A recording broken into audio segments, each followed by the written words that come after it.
Kristo nashimwe. Dushimye Imana yacu izinze ijoro izinguye amanywa.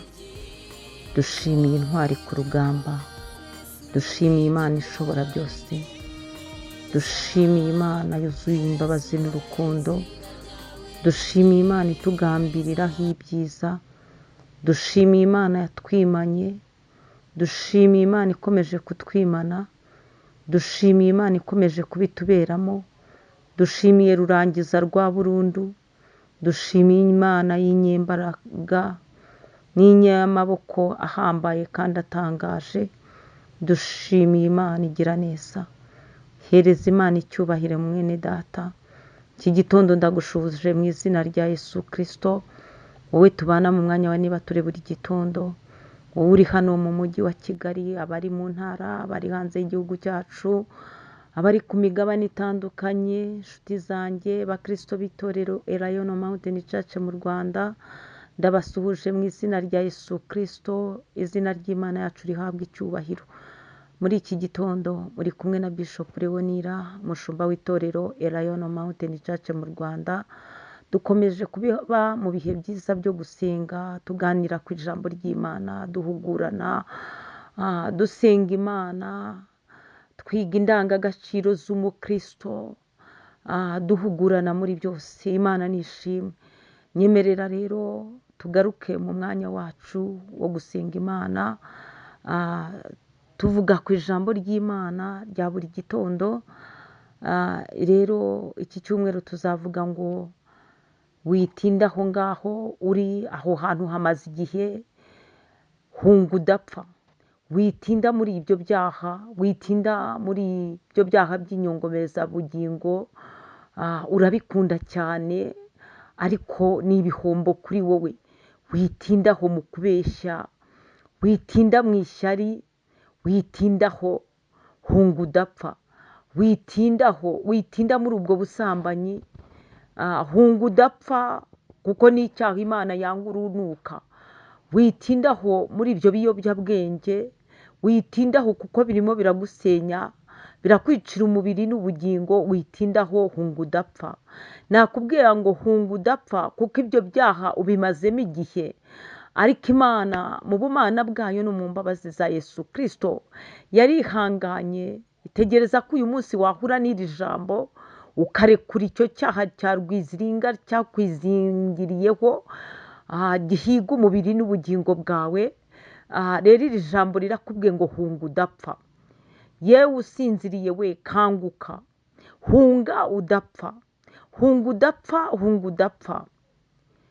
Utinze cyane muri ibyo bikorwa by'urukozasoni, utinze cyane, urebe imyaka umaze, urebe ibihombo wagize kubera gutinda aho hantu warahatinze cyane, uhamaze igihe kirekire, ariko nawe uri umugabo wo kwihamiriza yuko wahahombeye.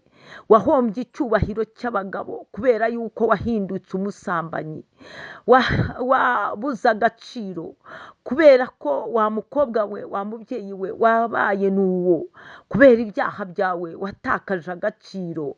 Rero nakubwira ngo hunga udapfa, hunga udapfa, hunga udapfa. Witindaho niyo teme twihaye iki cyumweru. Ese utinze mu biki? Ese ni hehe umara umwanya wawe munini? Ese ni ukureba amafilimi y'urukozasoni? Ese ni ukuba mu kigare gishishikariza umuntu iby'ibyaha? Rero witinda aho ngaho, nta nyungu hafite, ahubwo hunga udapfa. Reka tuganire ku ijambo ry'Imana. Turacyari mu gitabo cya Mose Itangiriro, ibice 19, duhere kuri 15 nta kibazo, twihuse. Dusome mu izina rya Yesu Kristo. Abamarayika bakura Loti i Sodomu, Imana iraharimbura. Imana ishimwe. Neje iryo jambo niryo twari twaganiriyeho. Reka dusome umurongo wa 15. Bukeye mu gitondo baba marayika batera Loti umwete. Imana ishimwe. Ngo abamarayika bateye Loti umwete. Ndinginze imbaraga z'Imana, Roho Mutagatifu, Imana Mwuka Wera agutera umwete wo kuva muri ibyo byaha.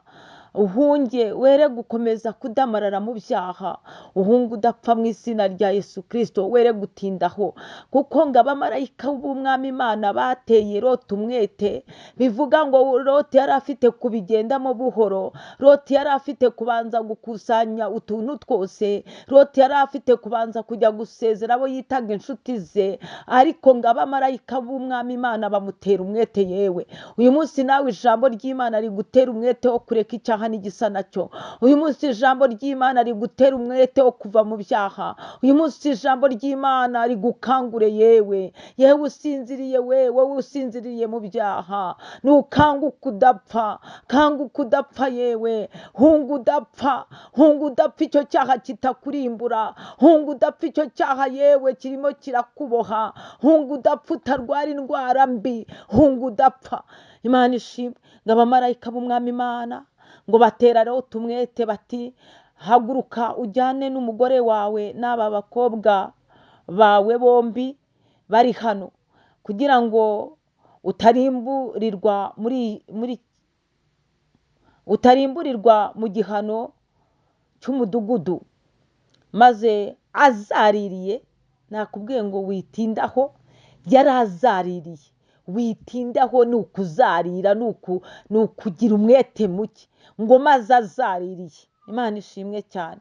Maze azaririye, abo bagabo bafata ukuboko kwe n'uk'umugore we n'ay'abakobwa be bombi, Uwiteka amubabariye, baramusohora, ariko Uwiteka agira aho kunsohorera. Muri iki gitondo Uwiteka, imbaraga z'Imana, wowe byarakunaniye, ariko Imana igusohore muri ibyo bintu urimo bidafite agaciro. Imana igusohore kubw'imbabazi zayo, ngo yaramubabariye, ngo Imana yaramubabariye. Nawe Imana, imbabazi z'Imana nizikugeraho, Imana ikubabarire, igusohore muri iyo situation, igusohore muri izo confusion ugira, igusohore muri uko kuzarira, muri uko kuvenyuka, muri uko kugenda bigura intege.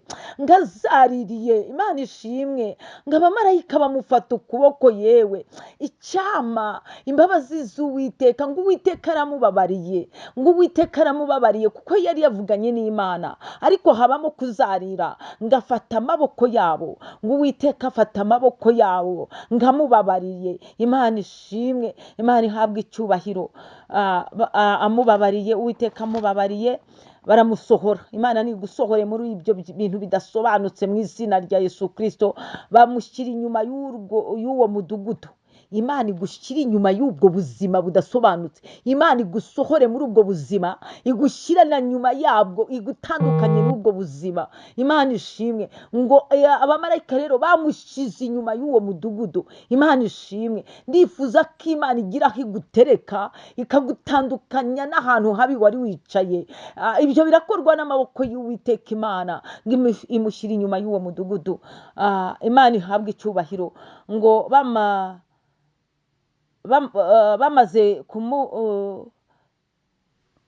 bamaze kubakuramo, umwe muri bo aravuga ati, hunga udapfa. Imana ishimwe, nturebe inyuma kandi ntutinde. Imana ishimwe, utararangiza iki kibaya, hungira ku musozi utarimbuka. Imana ishimwe, navugaga ngo witindiganya, witinda aho ngaho, wizarira.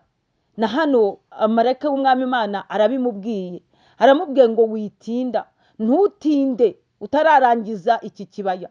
Nawe ntutinde utararangiza kwihana, ntutinde utarafata umwanzuro wo kuva muri ibyo byaha, ntutinde utarafata umwanzuro wo gutandukanya n'ibigare bibi, ntutinde utarafata umwanzuro. Yewe witindaho ngaho, uhamaze igihe kirekire, ariko hunga udapfa. Imana ishimwe, Imana ihabwa icyubahiro. Nakubwira ngo witindaho kandi hunga udapfa. Kiza amagara yawe, kiza ubugingo bwawe, itandukanye n'icyaha n'igisa nacyo.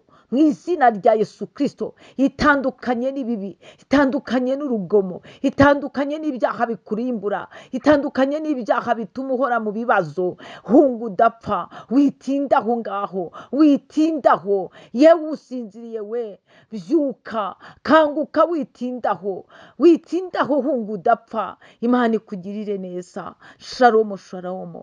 Muhahe muronke, mwuzure umugisha w'Imana.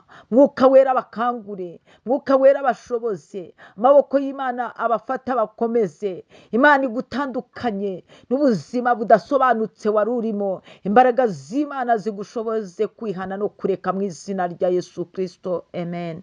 Shalom, shalom. Izina rya Yesu ni